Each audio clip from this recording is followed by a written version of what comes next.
much closer on the Camaro. Got the engine in, got it running and everything. Still got to do a little bit more things. I got to do on the brake master cylinder, the drive shaft, put the shifter in there, and that's about it. Here's a update of the engine. So pretty much got everything hooked up. It runs. I guess one other thing is I gotta address all these different places where I put stuff and screw a couple holes in, put some zip ties in that. But first thing I'm going to do is take a look at this master cylinder. I don't know if you can see this, but if you can look in there, it's like gummed up with stuff in there. So I'm gonna do my best to clean it up and put it on. Probably shouldn't have left it under the workbench, but we'll get it cleaned up, put it in, hopefully get it bled and see if it works right. Master cylinder, as you can see, it's in there. Just had to clean it up with a little bit just some brake cleaner, and then I cycled through some brake fluid cleaner just to get it all out, and it worked really well. But I found out I'm missing a bolt right here. Just have the one, so I'll have to figure out that one. But now on to the next project. Don't really feel like working on it any much more. I got the brake booster, not the booster, the master cylinder. I think we'll get the lines hooked up. I did forget I got to do the steering shaft, but don't feel like working on it anymore. Maybe I'll work on it a little bit later tonight. I'm gonna take my Corvette out for a ride. I'll do a cold start video for it. I've never done one before and gotten on video, so it'd be kind of neat to see. So here you go.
Start on this is a 2008 Chevy Corvette. The only thing it has is a K&N air filter on it, and the fuse is out on the MPP exhaust system, so it doesn't have it closed, so it's a little bit louder. But other than that, it's pretty much stopped. Don't really know if I have any plans for it. I would like to, just a matter of time of doing it, and unless I pay somebody to do it, then it probably comes in the time and money. But take you for a ride in, tell me what you think.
can get a little idea of what it's like just driving around my neighborhood. I figured just take it for a little ride. I don't usually drive it as much,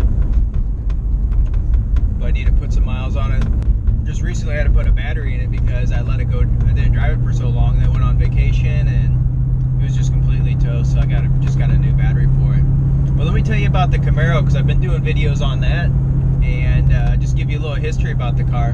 But I got that car the year I graduated high school, back in 1997 I bought it, and I've had it ever since. It was my daily car for a while. It was sometimes it was my second car when I'd buy a beater car, because I lived up in Missouri. Sometimes I'd have a car drive around the snow. But even back then I used to drive it in the snow sometimes. Even a few years ago it was my daily driver car for a while. And then not this last March, but the March before, I decided to take it apart and do some work on it. I had this Corvette. I've had this Corvette for about 2 years now, and I felt good about taking it apart because me and my son, we like to go take it to car shows and stuff like that. But before that, about 10 years ago, I put the engine in it that's in there now. It's a 383 stroker engine. I used to work for a company called Jasper Engines and Transmissions, and it's their Class 2 383 stroker motor.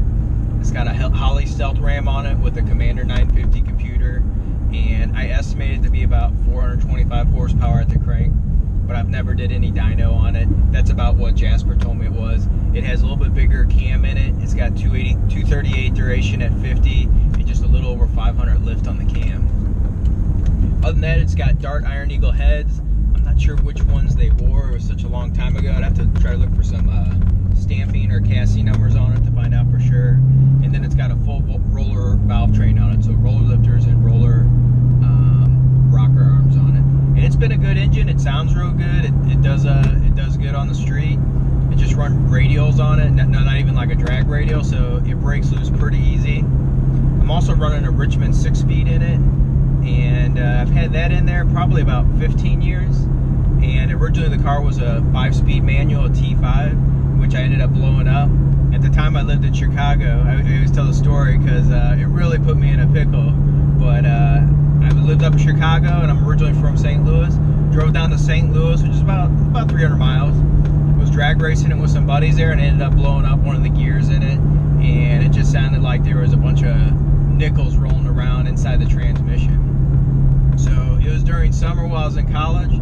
So what I ended up doing was I ordered one up, went back to Chicago, took a train up there, ordered a transmission, put it in the trunk of my dad's car. We drove down. My cousin, we towed the car over to my cousin. No, actually, I drove the car over to my cousin Steve, and just barely got it there because it just wasn't running good.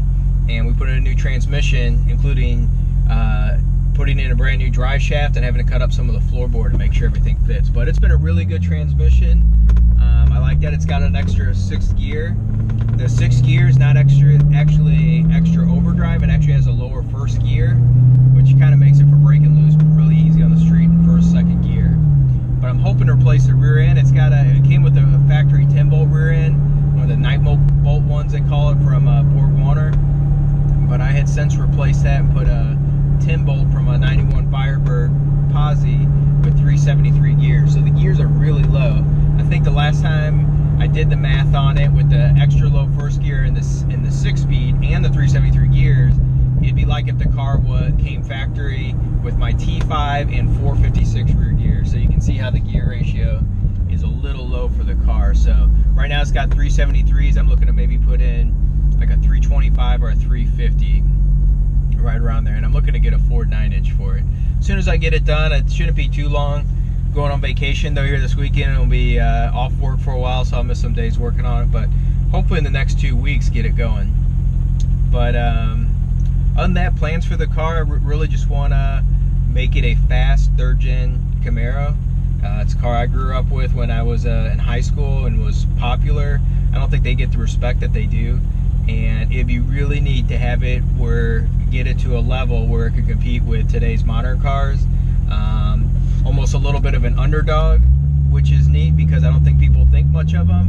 But if you could show up and perform as well as the new cars or the modified new cars as well, with a car at a lower performance that they came in the 80s, I think that'd be a